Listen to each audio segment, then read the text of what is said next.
Bismillah, alhamdulillah, wassalatu wassalamu ala rasulillah wa ala alihi wa sahbihi wa mawalah. Asyhadu an la ilaha illallah wahdahu la syarikalah wa asyhadu anna Muhammadan abduhu wa rasuluhu alladzi la nabiyya ba'dah.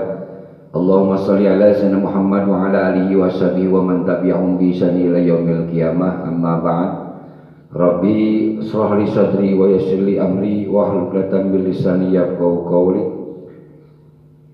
Allahumma limna liman abqahu bihi wa maruka wa nawahiyaka warzuqna fahman ala mabiyunajika ya arhamar rahimin.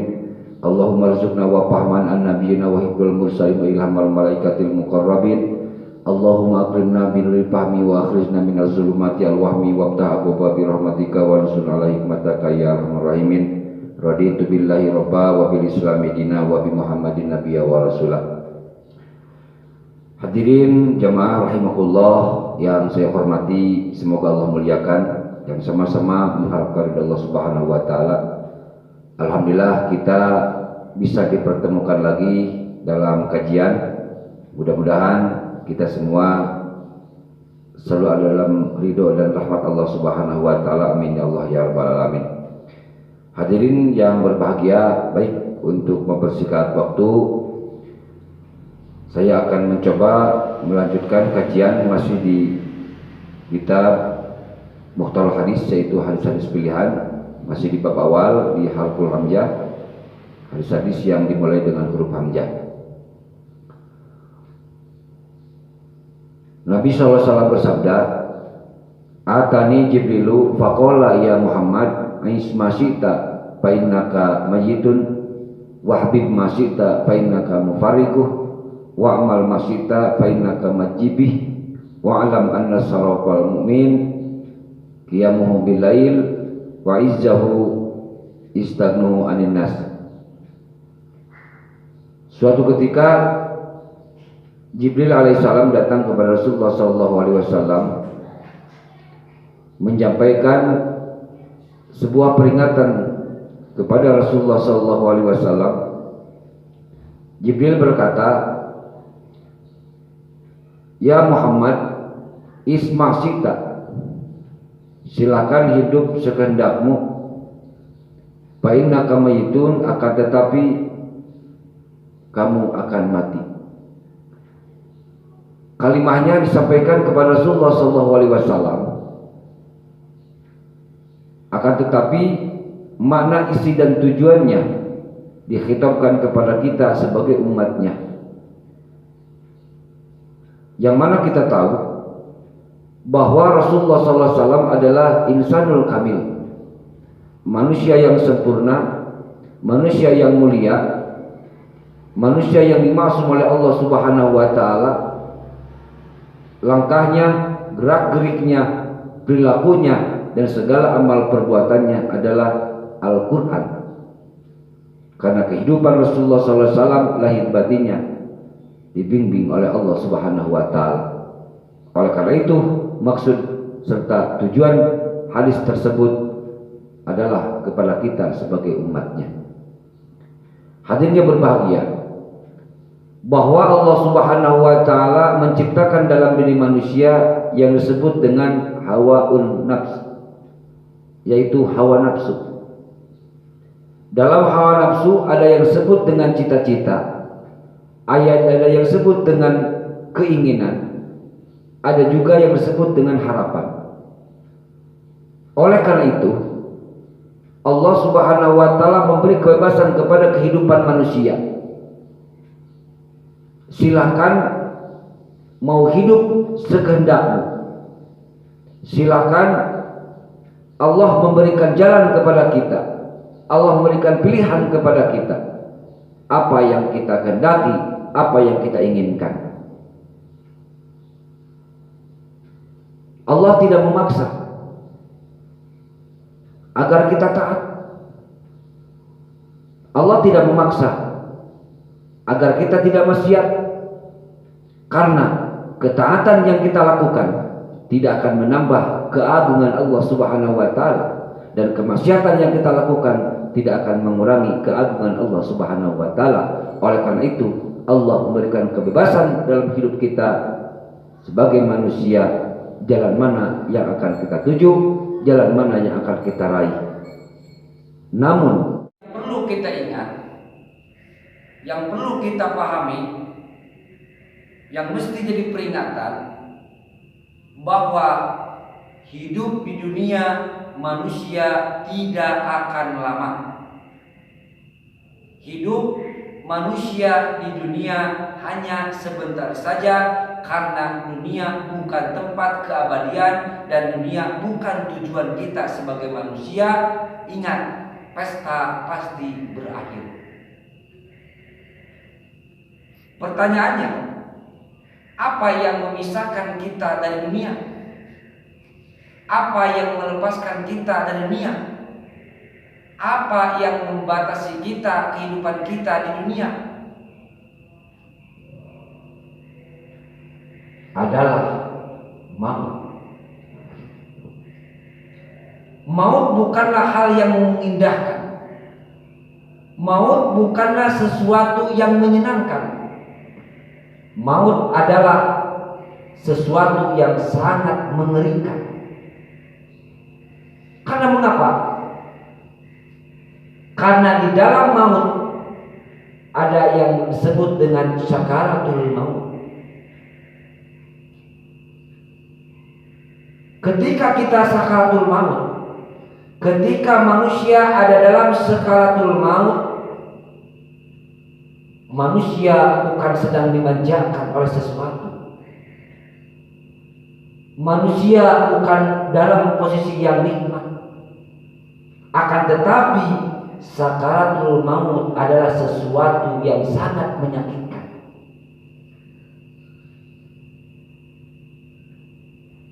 Jangankan kita manusia biasa yang berlumuran dosa, hamba-hamba Allah, para nabi, para rasul, para aulia, kekasih-kekasih Allah pun sama merasakan sakitnya sakaratul maut. Apa makna sakar? Sakar adalah mabuk kepayaan, mabuk, sadar dengan keadaan dirinya. Semua manusia pasti akan merasakan sakitnya sakaratul maut. Termasuk hamba Allah yang merasakan sakaratul maut adalah baginda Rasulullah sallallahu alaihi wasallam.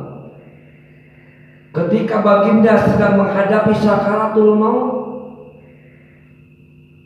baginda bernegosiasi kepada Jibril, kepada Israil, tolong berikan semua sakit umatku, sakit sakaratul maut umatku kepadaku. Karena beliau tahu umatnya tidak akan mampu menghadapi sakitnya sakaratul maut. Beliau menangis, bukan menangisi karena sakitnya yang beliau rasakan, akan tetapi ingat terhadap umatnya bagaimana sakitnya. Dia seorang hamba Allah yang sangat dicintai Allah, manusia kamil, manusia yang sempurna, sudah merasakan kematian yang begitu dahsyat, apalagi kita manusia biasa yang berlumuran dengan dosa. Ketika Rasulullah SAW ditanya oleh sahabat, "Ya Rasulullah, bagaimana keadaan sakaratul maut?" Beliau menjawab, "Kaqadrin salasamiatin darbatin bisayf." Laksana ditusuk dengan 300 tusukan pedang. Ketika Nabi Musa ditanya oleh Allah Subhanahu wa taala, bagaimana tentang kematian? Kata Allah Subhanahu wa taala, Nabi Musa menjawab, bagaikan burung pipit yang ada dalam penggorengan dengan minyak yang sangat mendidih. Dia tidak mati dan tidak beristirahat. Dia tidak lepas dan tidak terbang. Dalam arti tidak ada daya dan tidak ada upaya menghadapi sakitnya sakaratul maut. Banyak keterangan-keterangan para ulama yang berdasarkan hadis Rasulullah SAW atau riwayat-riwayat yang lain tentang bagaimana sakitnya sakaratul maut. Makanya dalam doa selamat sering kita bacakan, Allahumma hawwin alaina fi sakaratil maut. Allahumma hawwin alaina fi sakaratil maut. Allahumma hawwin alaina fi sakaratil maut. Apalagi orang-orang yang durhaka kepada Allah, orang-orang yang fasik kepada Allah, orang-orang kafir yang ingkar kepada kebenaran yang datang dari Rasulullah SAW. Sakitnya ditambah dengan diperlihatkan neraka, diperlihatkan adab Allah di akhirat nanti. Bagaimana sakitnya lebih double. Naudzubillah summa naudzubillah. Ya Allah, ringankanlah sakaratul maut kami ya Allah. Orang yang lagi sakaratul maut capek luar biasa, bagaikan sedang berjalan dalam tanjakan yang sangat jauh, haus luar biasa. Saking hausnya orang yang sedang sakaratul maut, diumpamakan kalau diberikan air lautan, satu lautan tidak akan cukup. Saking capek dan hausnya menghadapi sakaratul maut. Mudah-mudahan kita semua diselamatkan Allah Subhanahu wa taala dan diringankan sakaratul maut kita, amin ya Allah ya rabbal alamin. Dalam keadaan sakaratul maut, datang setan menggoda kita agar kita dalam penutupan usia ada dalam pengingkaran terhadap Allah Subhanahu wa taala, agar kita orang-orang yang beriman ketika menghadapi sakaratul maut lepas iman kita daripada Allah Subhanahu wa taala. Naudzubillah summa naudzubillah. Kembali kita bicara masalah maut. Allah membebaskan kepada kita, silakan hidup semaumu. Apa yang kamu pilih silakan sekedarmu, tapi ingat kamu akan mati. Mati pasti akan datang. Mati pasti akan menghampiri kita sebagai manusia. Kullu nafsin dha'iqatul maut, summa ilaina turja'un. Setiap diri yang bernyawa pasti akan mengalami mati atau kematian. Summa ilaina turja'un, lalu kepada kami, kepadaku kata Allah, kalian akan dikembalikan. Apa yang dikembalikan? Ruh kita dikembalikan kepada Allah Subhanahu wa taala. Ada dalam genggaman Allah Subhanahu wa taala untuk apa? Untuk mempertanggungjawabkan perbuatan kita ketika kita di dunia. Jasad kita yang ini, semolek apapun, segagah apapun, secantik apapun, setampan apapun, seindah apapun, kalau ruh sudah dicabut oleh Allah Subhanahu wa taala, jasad yang selama kita puja-puja di dunia sudah tidak ada harganya. Ketika masuk liang lahat, ketika masuk kubur, maka membusuk, hancur menjadi tanah. Siapa yang merasa gagah? Siapa yang merasa sombong? Yang bisa menghadang datangnya maut? Siapa yang merasa kuat? Siapa yang merasa hebat? Yang bisa mencegah sakitnya sakaratul maut? Siapa yang merasa pintar? Yang mampu menciptakan teknologi yang sangat tinggi untuk menghadang maut, untuk menghadang sakitnya sakaratul maut? Tidak ada yang bisa. Siapapun manusia, siapapun makhluk, tidak akan ada yang mampu menghadang datangnya maut dan sakitnya sakaratul maut. Kemana hendak kita berlari? Kemana kita hendak sembunyi? Aina ma takunu yudrikukumul mautu walau kuntum fi burujin musayyadah. Dimanapun kau berada, kemana kau hendak lari, maut pasti akan menemuimu walau kau berada dalam tembok yang kokoh atau dinding yang kokoh. Pasti maut akan menemukan kita semua. Karena kalau sudah ada ketentuan Allah Subhanahu wa taala, kita sudah menemukan batas waktu hidup di dunia, kita tidak akan bisa mengelak. Maut tidak bisa diinginkan dan maut tidak bisa ditolak. Idza jaa ajaluhum la yastakhiruna sa'atan wa la yastaqdimun. Ketika ketentuan Allah sudah datang, ajal sudah menjemput, la yastakhirun, tidak bisa diakhirkan walaupun satu detik. Wa la yastaqdimun, dan tidak bisa didahulukan walaupun satu detik. Kalau Allah sudah menentukan, pasti akan datang, dan kita tidak bisa tahu di mana lagi apa ketika sakaratul maut atau maut datang kepada kita. Maut datangnya mengagetkan, dan maut datangnya kepada manusia mendadak. Tidak ada yang tahu kapan kita dimatikan oleh Allah Subhanahu wa taala, kecuali hamba-hamba Allah yang saleh, yang dibuka hijabnya, yang kasaf, diberi rahasia, dibuka oleh Allah Subhanahu wa taala. Hadirin jamaah yang berbahagia, mudah-mudahan ini menjadi introspeksi diri, menjadi muhasabah diri. Walaupun Allah memberikan kebebasan kepada kita untuk mengambil langkah kita sesuai dengan keinginan kita, tapi ingat, pesta pasti berakhir, kehidupan ini pasti berakhir. Yang memisahkan kita adalah maut, dan maut akan menemukan sakaratul maut yang begitu dahsyat sakitnya. Tidak ada satu orang pun yang merasa gagah, yang merasa hebat, yang merasa pintar, yang mampu menghadang sakaratul maut, yang mampu menghilangkan sakitnya sakaratul maut, yang mampu menghadang datangnya kematian atau ajal. Sampai diobat ke Amerika, takut kematian. Sampai diobat ke Singapura, takut kematian. Sampai memakai vaksin, takut mati. Justru yang memakai vaksin malah mati.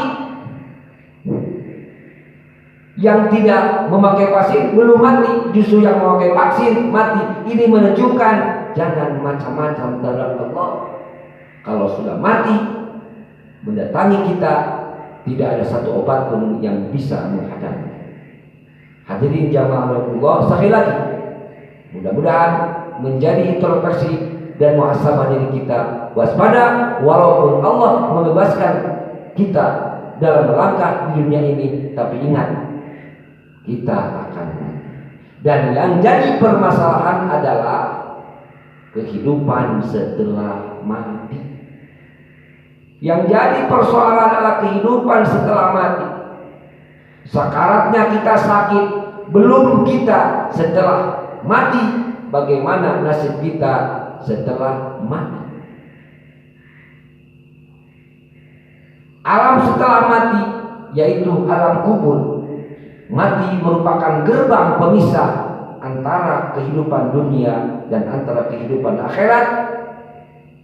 Fase pertama kita masuk alam kubur. Alam kubur bukanlah tempat yang nikmat, bukanlah tempat yang lezat. Alam kubur pun sangat mengerikan, sangat dahsyat, sangat menakutkan, pengap, gelap, menakutkan, luar biasa. Hanya dua di kubur tempat kembali manusia. Yang pertama, raudatun min riyadil jannah atau raudatun min riyadil jinnah, taman dari taman-taman surga, atau hufratun min hufarin niran, lubang-lubang dari neraka. Tempat yang mana yang akan kita tempati nanti ketika masuk ke dalam kubur. Kubur sangat menakutkan dan sangat mengerikan. Sakitnya sekarang belum sembuh, terbawa ke alam kubur, di mana alam kubur tempat yang sangat dahsyat dan menakutkan. Nauzubillah subhanallah. Mudah-mudahan kita semua diselamatkan Allah Subhanahu wa taala dari berbagai fitnah kubur. Makanya ketika kita sholat dibaca, Allahumma inni a'udzubika min adzabil jahannam wa min adzabil qabr.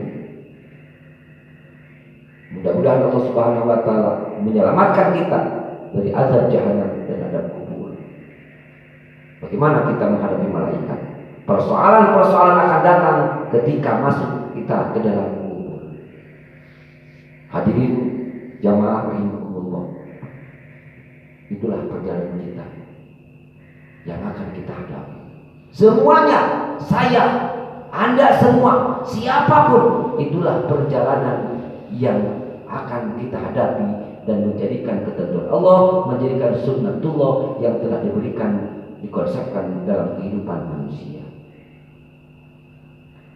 Ismasita painaka mayitun, silakan kalian hidup semaumu.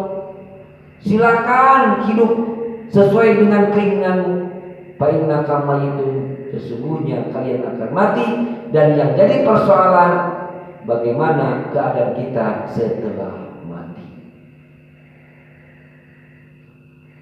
Yang selanjutnya, wa ahbib masita fa innaka mufariqu. Silahkan cintai apa saja yang ingin kau cintai. Tapi ingat, kamu akan berpisah. Apapun silahkan kamu cintai. Hartamu, anakmu, istrimu, jabatanmu, keadaanmu. Fa innaka mufariqu, sesungguhnya kau akan meninggalkannya. Kau akan meninggalkannya. Ketika kita mati, gedung yang mana yang akan kita bawa? Mobil yang mana yang akan kita bawa? Istri yang mana yang akan kita bawa? Enggan semuanya, hanya bisa menangisi waktu itu saja. Ketika waktu berlalu, mereka lupa lagi. Waktu itu memang menangis, anak-anak kita menangis, anak-anak kita sedih, duka, lara, merana, ditinggal ayah, ditinggal ibu. Hanya waktu itu. Waktu berlalu mereka lupa. Apa yang kita bawa? Wa innaka mufariqu, semuanya akan berpisah, semuanya akan ditinggalkan. Maka kesempatan untuk kita semua, selagi kita masih diberi kesempatan hidup oleh Allah Subhanahu wa taala, apa-apa yang kita cintai di dunia ini, kemewahan yang ada dalam kehidupan kita, maka segera tasarrufkan, sesuaikan dengan yang Allah inginkan, agar yang kita cintai, harta, anak, istri, jabatan, jangan menjadi fitnah setelah kita mati. Selanjutnya, wa'mal masita fa innaka majibi. Silakan berbuat sekehendakmu. Silakan beraktivitas semaumu. Fa innaka majibi, tapi ingat, apa yang kalian kerjakan, apa yang kita kerjakan, semuanya akan mendapatkan balasannya. Kebaikan yang kita kerjakan akan kita dapatkan kenikmatannya. Kejelekan yang kita kerjakan akan mendapatkan konsekuensinya. Sekecil apapun, sebesar apapun amal yang kita laksanakan, pekerjaan yang kita laksanakan di dunia, pasti akan ada konsekuensinya yang akan kita terima setelah kita mati. Ini harus waspada. Harus waspada untuk kita semua.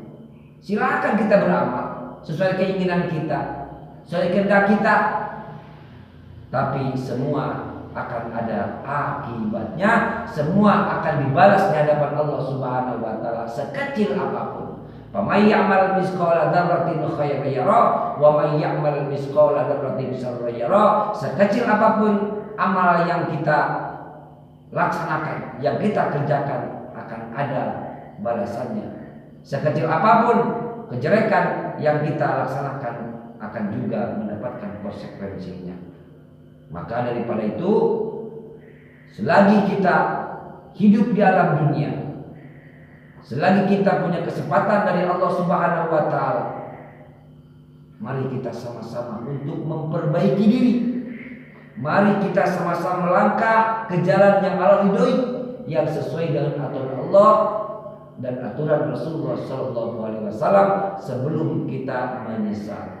Dan jangan lupa, pekerjaan, perbuatan apapun yang kita kerjakan, konsekuensinya bukan hanya nanti di akhirat atau di alam kubur, akan tetapi dunia pun akan merasakan konsekuensinya. Kejujuran dan tidak kejujuran, jujur dan kebohongan, dusta dan kedoliman, jangan mengingat nanti dunia pun Allah akan berikan konsekuensinya. Oleh sebab itu, mari kita waspada, mari kita hati-hati. Kita sebagai manusia beriman, kita yakin akan pembalasan nanti di hadapan Allah Subhanahu wa taala. Setelah mati kita akan masuk ke dalam kubur. Setelah alam kubur masih banyak alam-alam yang akan kita jalankan yang penuh dengan pertanggungjawaban atas amal kita waktu kita di dunia. Nah, itulah rupanya yang bisa sampaikan, segitu dulu. Karena durasi terlalu panjang, terlalu lama, tapi walaupun dengan mencapai penyampaian yang sangat singkat, mudah-mudahan besar manfaatnya, dan mudah-mudahan setiap kesalahan yang saya sampaikan Allah memaafkan, dan mudah-mudahan setiap kebenaran yang saya sampaikan menjadi pemahaman dan menjadi amal untuk saya, untuk kita semua. Amin ya Allah ya Rabbal Alamin. Terima kasih atas segala perhatiannya. Mohon maaf atas segala kekurangannya. Usikum wa nafsi bittaqwallah. Wassalamualaikum warahmatullahi taala wabarakatuh.